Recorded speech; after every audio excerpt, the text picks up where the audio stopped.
Good morning everyone, তোমরা সবাই কেমন আছো? দীপার সংসার ব্লগে তোমাদের সবাইকে ওয়েলকাম, অনেক অনেক ভালোবাসা। আরেকটি ব্লগ নিয়ে তোমাদের সামনে চলে আসলাম।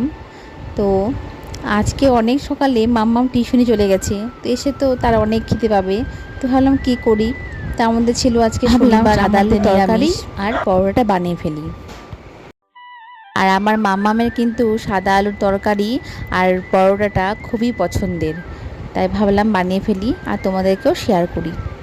সাদা আলু তরকারিটা কিন্তু সবাই বানাতে পারো, কিন্তু আমি এইভাবেই বানাই, আর আমারও কিন্তু পছন্দের একটা খাবার। তো আমি কিন্তু আলুটাকে সিদ্ধ করে নিয়েছিলাম। তো অনেকে সিদ্ধ করে না, ভেজে নেয়। তো আমি এইভাবে করছি আজকে, যেহেতু হাতে আমার অনেক কম সময়। আচ্ছা, তোমাদের কি সাদা আলুর তরকারিটা খুব পছন্দের?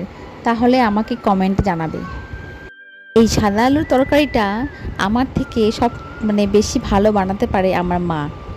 আমার মা কিন্তু কোনো মশলা দেয় না, শুধু একটু কালো জিরা ফোড়ন দিয়ে করে নেয়। তাতে এত এত খেতে টেস্টি লাগে, কি বলবো, মুখে লেগে থাকে।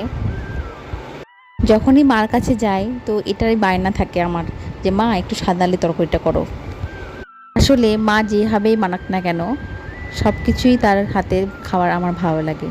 আর শুধু আমার না, তোমাদেরও তাই না বলো?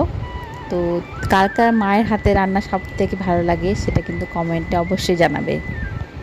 আর আমি অনেকটাই দূরে থাকি বলে মার হাতে রান্না আমি খুব মিস করি।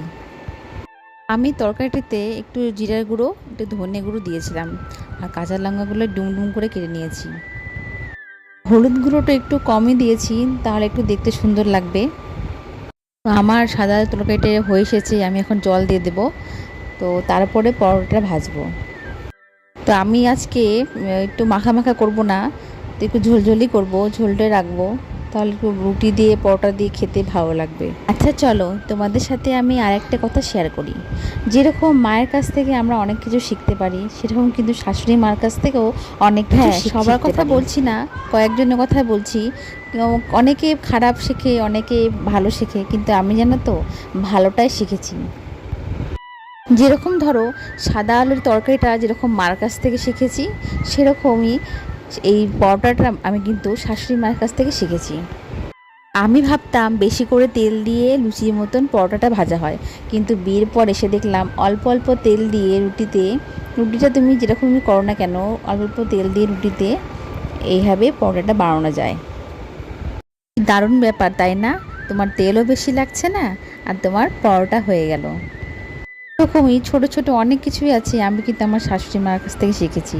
হ্যাঁ, মার কাছ থেকে তো সবাই অনেক কিছু শিখে আসে, কিন্তু শাশুড়ি মার কাছ থেকে ভালো ভালো গুণ শেখার ভাগ্যটা কিন্তু সাথে গল্প করতে করতে আমার ভাগ্যটা কিন্তু আমার হয়েছে। তরকারিটাও রেডি, আমি এখন আমার মামাকে সার্ভ করব।